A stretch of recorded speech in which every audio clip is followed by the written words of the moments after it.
Oke, selamat datang teman-teman. Senang sekali bisa menyapa kamu di podcast Bedah Literasi, di mana kita akan membahas buku-buku keren yang bisa bikin hidup kamu lebih upgrade. Beberapa menit ke depan, kamu akan ditemani oleh saya Irtia dan teman saya. Dan saya Fikri. Oke, jadi di sini kita akan bahas buku yang bisa menjadi rekomendasi untuk generasi Gen Z. Yang judulnya itu Pemimpin Era Globalisasi ala Gen Z. Bener banget. Nah, bener banget. Buku ini tuh kayak semacam panduan buat kita semua yang mau tahu kenapa Gen Z, generasi yang katanya rebahan, ternyata bisa jadi pemimpin yang hebat loh. Jujur deh, banyak banget stereotype soal kita. Mager, dikit-dikit resign. Buku ini tuh bantu bongkar semua itu. Nah, benar banget. Si penulis atau Ibu Harnida bilang kalau kita Gen Z itu emang kritis, multitasking, dan update terus karena kita hidup bersama internet. Tapi dia juga kasih catatan penting loh. Katanya, kita tuh gampang overthinking dan cepat burnout karena terlalu banyak scroll dan informasi. Nah, ngomongin burnout dan tekanan, ini nyambung banget loh sama aspek penting di dunia kerja Gen Z. Misalnya, transparansi, finansial, dan etika. Nah, kalau ini kan lagi bahas soal akuntansi keperilakuannya. Jadi ini tuh penting banget loh. Gen Z itu kan kritis. Jadi kita nggak cuma lihat angka di laporan keuangan, tapi kita tuh mau tahu gimana sih cara perusahaan ini tuh dapetin cuan itu. Nah, betul banget. Behavioral accounting itu intinya melihat faktor psikologis yang ada di balik angka-angka akuntansi. Misalnya, kenapa sih seorang manajer bisa melakukan window dressing?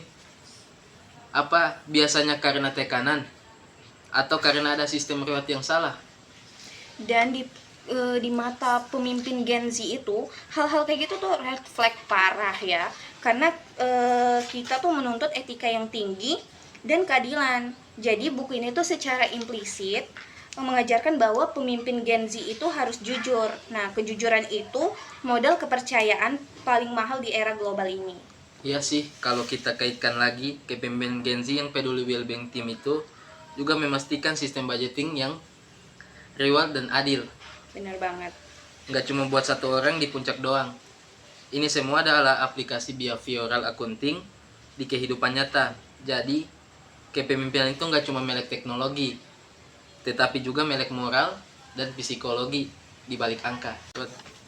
Nah, keren banget kan? Jadi otentik dan berintegritas itu bukan cuma gimmick doang, tapi sudah jadi prinsip kepemimpinan Gen Z. Oh my god. Wow. Nah, makanya kepemimpinan Gen Z itu beda. Kita nggak butuh bos yang cuma bisa kasih perintah. Benar banget. Kita butuhnya pemimpin yang mau ngasih arahan, yang transparan, dan yang terpenting punya purpose yang jelas. Buat apa sih kerja kalau nggak ada maknanya, ya kan? Iya, bener banget. Jadi skill kepemimpinan kita itu bukan cuma di ruang rapat formal, tapi tuh bisa melalui chat group, bahkan video call gitu loh. Jadi kita tuh Gen Z itu jago bikin tim yang mau yang kerjanya bisa dari mana aja.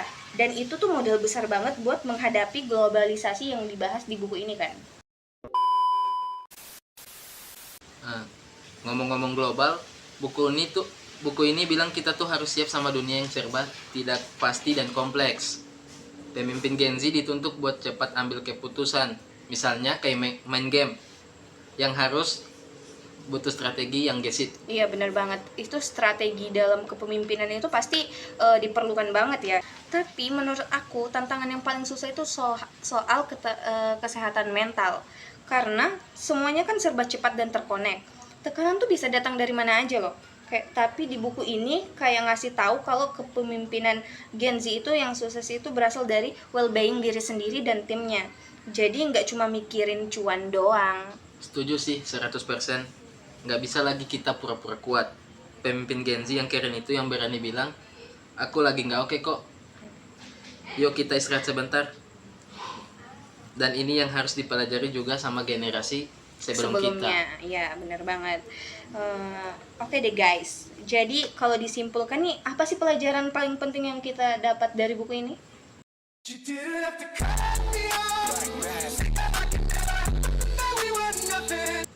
Nah, intinya pemimpin itu nggak harus di usia matang atau di jabatan tinggi.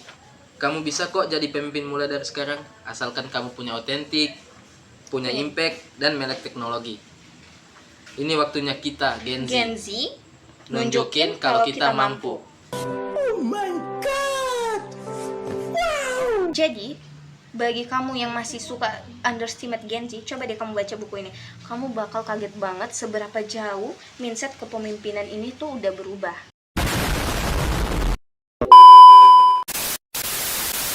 Terima kasih banyak sudah mendengarkan obrolan kami. Kalau kamu Gen Z, Coba deh kamu kasih komentar di bawah ini, apa kepemimpinan menurut kamu? Oke, sampai jumpa lagi di episode Bedah Literasi berikutnya. Salam literasi. Saya Irtia. dan saya Fikri. Stay smart. Bye-bye.